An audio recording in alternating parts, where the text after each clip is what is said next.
Assalamualaikum warahmatullahi wabarakatuh. Perkenalkan, saya Beria Marwita dengan NIM A1A32210.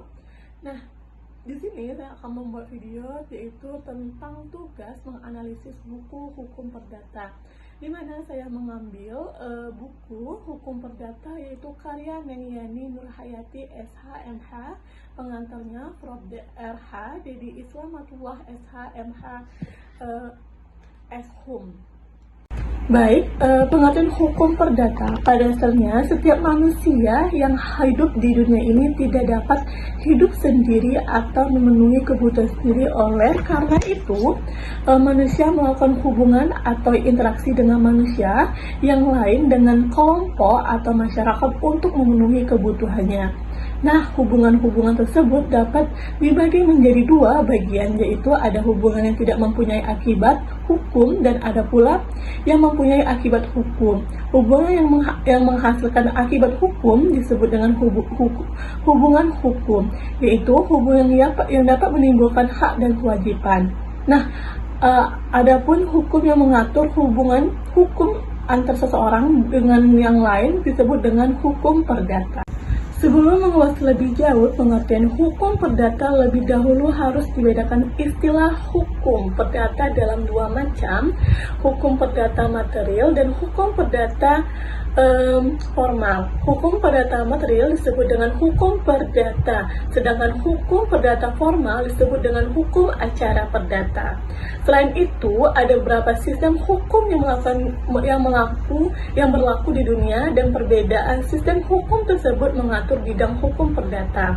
Di antara perbedaan sistem hukum yang ada di dunia dikenal dengan dua sistem hukum yang besar, yaitu sistem hukum Anglo-Saxon dan disebut Common Law System, dan Eropa kontinental atau disebut juga sistem hukum Romawi atau Civil Law System.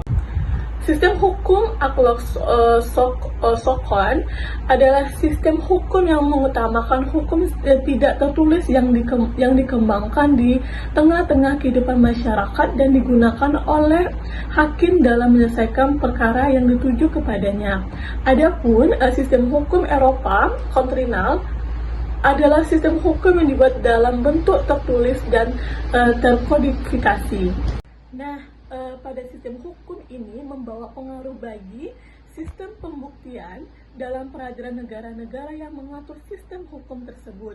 Di negara-negara yang mengatur sistem hukum Anglo-Saxon seperti Amerika dan Inggris menggunakan sistem juri pada peradilannya, dan pembuktian diutamakan pada adanya saksi bukti tertulis yang merupakan penunjang dari keterangan saksi. Nah, di negara-negara yang mengatur sistem hukum Eropa kontinental seperti Belanda dan Prancis, membuktikan diutamakan pada bukti tertulis.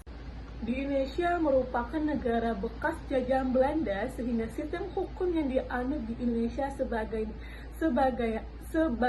yang dianut oleh Belanda dalam sistem hukum Eropa kontinental. Oleh karena itu, notaris sebagai pejabat pembuat akta autentik mempunyai andil besar dalam sistem hukum di Indonesia.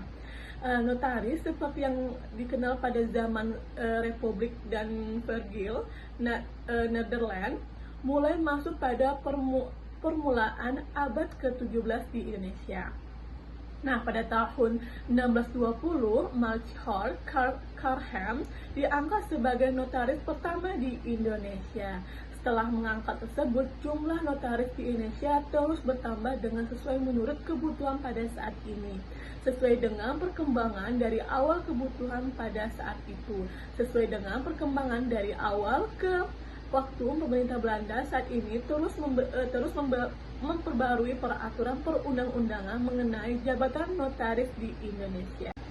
Nah, hukum perdata dapat juga diartikan sebagai hukum umum terhadap hukum dagang seperti hukum khusus, artinya semua hal yang diatur dalam hukum perdata merupakan aturan-aturan umum, sedangkan hal yang diatur dalam hukum dagang merupakan aturan-aturan khusus. Aturan-aturan umum itu juga berlaku terhadap hal-hal yang khusus dengan mengikat asas lex specialis, generalis, atau hukum yang bersifat khusus menyampaikan hukum yang bersifat umum. Baik, selesai sudah secara singkat analisis buku saya tentang hukum perdata karya Neng Nurhayati SH.MH.